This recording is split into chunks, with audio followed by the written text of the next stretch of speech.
এইমাত্র পাওয়া অর্থ উপদেষ্টার জরুরি ব্রিফিং পে স্কেল নিয়ে 3টি সিদ্ধান্ত উপদেষ্টা পরিষদে। এই বিষয়টি নিয়ে আজকের এই ভিডিওটিতে বিস্তারিত আলোচনা করতেছি, তাই ভিডিওটি সম্পূর্ণ মনোযোগ সহকারে দেখার জন্য অনুরোধ রইল। এবং যারা যারা এখন পর্যন্ত এই চ্যানেলের নতুন সদস্য রয়েছেন তাদেরকে চ্যানেলটি সাবস্ক্রাইব করে বেল আইকনটি অল করে দেওয়ার জন্য অনুরোধ রইল। এইমাত্র পাওয়া গেছে রাষ্ট্রীয় প্রশাসনের গভীর প্রভাবে ফেলতে পারে এমন এক গুরুত্বপূর্ণ ও উত্তপ্ত খবর। অর্থ উপদেষ্টার ডাকা জরুরি ব্রিফিং ঘিরে সচিবালয় ও রাজনৈতিক অঙ্গনে ছড়িয়ে পড়েছে তীব্র আন্দোলন। পে স্কেল নিয়ে দীর্ঘদিন ধরে চলা অনিশ্চয়তা আন্দোলন, বৈঠক আর স্থগিত সিদ্ধান্তের প্রেক্ষাপটে উপদেষ্টা পরিষদের সামনে তোলা হয়েছে 3টি গুরুত্বপূর্ণ সিদ্ধান্ত, যা সরকারের ভবিষ্যৎ অবস্থান এবং সরকারি কর্মচারীদের দাবি দেওয়ার ক্ষেত্রে নতুন মোড় আনতে পারে বলে মনে করেছেন বিশ্লেষকরা। ব্রিফিংয়ের শুরুতেই অর্থ উপদেষ্টা বর্তমান পরিস্থিতিকে সংবেদনশীল ও চ্যালেঞ্জপূর্ণ বলে উল্লেখ করেন। তিনি বলেন, পে স্কেল শুধু একটি আর্থিক বিষয় নয়, এটি রাষ্ট্রের সামগ্রিক প্রশাসনিক কাঠামো, বাজেট ব্যবস্থাপনা এবং জনস্বার্থের সঙ্গে সরাসরি সম্পৃক্ত সময়ে পে স্কেল ইস্যুতে যে উত্তেজনা সৃষ্টি হয়েছে তা সরকার গভীরভাবে পর্যবেক্ষণ করছে এবং বিষয়টি কোনোভাবেই অবহেলার চোখে দেখা হচ্ছে না। তিনি স্পষ্ট করেন, আবেগের বশে নয়, বরং বাস্তবতা ও দায়িত্ববোধের জায়গা থেকেই সরকারকে সিদ্ধান্ত নিতে হচ্ছে। তো বন্ধুরা, ভিডিওটি চলাকালীন সময়ে এখন পর্যন্ত যারা যারা এই চ্যানেলের নতুন সদস্য রয়েছেন তাদেরকে চ্যানেলটি সাবস্ক্রাইব করে বেল আইকনটি অল করে রাখার জন্য বলা হলো। তো বন্ধুরা, উপদেষ্টা পরিষদের আলোচনায় প্রথম যে সিদ্ধান্তটি গুরুত্ব পায় তা হলো পে স্কেল সংক্রান্ত সব পূর্ববর্তী সুপারিশ ও খসড়ার প্রস্তাব নতুন করে পর্যালোচনা করা। অর্থ উপদেষ্টা জানান, আগের প্রস্তাবনায় কিছু অসঙ্গতি, বাস্তবায়ন যোগ্যতা প্রশ্ন এবং অর্থনৈতিক চাপের বিষয় উঠে এসেছে। তাই একটি উচ্চ পর্যায়ে সমন্বয় ও পর্যালোচনার কমিটিকে পুনরায় সক্রিয় করা হচ্ছে, যারা বর্তমান মূল্যস্ফীতি, জীবনযাত্রার ব্যয়, রাজস্ব আদায়ের অবস্থা এবং আন্তর্জাতিক অর্থনৈতিক পরিস্থিতি বিবেচনা নিয়ে একটি সংশোধিত কাঠামো তৈরি করবে। এই কমিটির প্রতিবেদনের উপর ভিত্তি করেই পরবর্তী সিদ্ধান্ত নেওয়া হবে বলে জানান তিনি। দ্বিতীয় সিদ্ধান্তটি নিয়ে ব্রিফিংয়ের সবচেয়ে বেশি আলোচনা হয়। অর্থ উপদেষ্টা বলেন, পে স্কেল বাস্তবায়নের নির্দিষ্ট তারিখ বা সময়সীমা এই মুহূর্তে ঘোষণা করা সম্ভব নয়, তবে তিনি ইঙ্গিত দেন সরকার ধাপে ধাপে বাস্তবায়নের পথ বিবেচনা করছে। এতে করে একদিকে যেমন সরকারি কর্মচারীরা কিছুটা স্বস্তি পাবেন, অন্যদিকে রাষ্ট্রের উপর এককালীন বড় আর্থিক চাপ পড়বে না।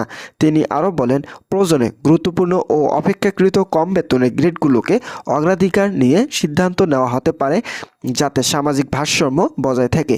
এই বক্তব্যের পরপরই পে স্কেল আন্দোলনকারীদের প্রতিক্রিয়া নিয়ে প্রশ্ন ওঠে।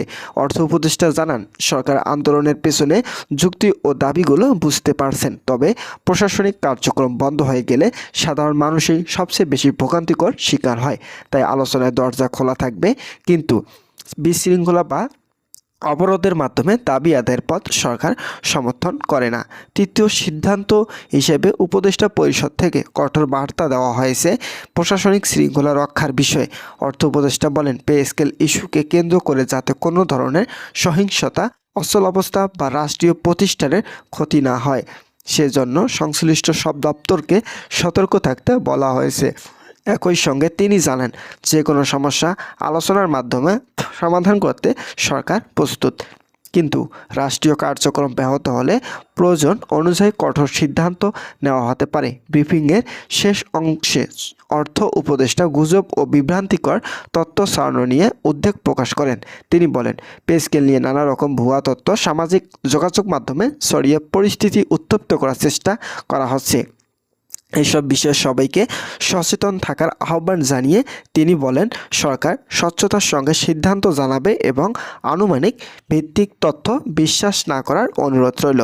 তো বন্ধুরা, যারা যারা সরকারি চাকরিজীবী রয়েছেন তাদের জন্য শুভকামনা রইল। তারা পরবর্তী আপডেট পেতে এখনই আমাদের এই চ্যানেলটি সাবস্ক্রাইব করে বেল আইকনটি অল করে রাখুন। এই জরুরি ব্রিফিংয়ের পর থেকে প্রশাসন, সরকারি কর্মচারী মহল এবং রাজনৈতিক পর্যবেক্ষকদের মধ্যে শুরু হয়েছে তীব্র আলোচনা। তিনটি সিদ্ধান্ত বাস্তবে কিভাবে কার্যকর হয়, পর্যালোচনা কমিটি কত দ্রুত প্রতিবেদন দেয় এবং ধাপে ধাপে বাস্তবায়নের ঘোষণা আদৌ আসে কিনা সেসব বিষয় এখনই ঘুরপাক খাচ্ছে। পে স্কেল নিয়ে এই নতুন অধ্যায় শেষ পর্যন্ত আন্দোলন প্রশমিত করবে নাকি উত্তেজনা আরও বাড়াবে, সেদিকেই এখন সবার নজর। অনলাইনে নেওয়ার মতামত ও কর্মচারী সংগঠনগুলো দেওয়া প্রস্তাবনা চুলচেরা বিশ্লেষকদের পর বৃহস্পতিবার 18 ডিসেম্বর সব সদস্য নিয়ে বৈঠকে বসে পে কমিশন। এদিন বিকেল 3টা থেকে রাত 8টা পর্যন্ত বৈঠক করেন তারা। তবে সবাই চূড়ান্ত হয়নি নবম পে স্কেল সুপারিশ। কমিশনের সূত্রের খবর, চলতি ডিসেম্বরে আরও 2টি সভা করবে পে কমিশন। এরপর জানুয়ারিতে শুরুতে আরেকটি সভার আয়োজন পরিকল্পনা করা হয়েছে। সভা শেষে জানুয়ারি মাসে প্রথম অথবা দ্বিতীয় সপ্তাহে কমিশন তাদের রিপোর্ট জমা দেওয়ার সম্ভাব্য সময় নির্ধারণ করেছেন। কমিশনের এমন সিদ্ধান্তের অসন্তোষ প্রকাশ করেছেন কর্মচারী নেতারা। তাদের দাবি ডিসেম্বরের মধ্যেই নতুন পে স্কেল দিতে হবে। জানুয়ারি মাঝামাঝির সময় যদি পে স্কেল না পাওয়া যায় তাহলে কঠোর আন্দোলন হবে। তো বন্ধুরা, এই বিষয়টি নিয়ে আজকের এই ভিডিওটিতে বিস্তারিতভাবে আলোচনা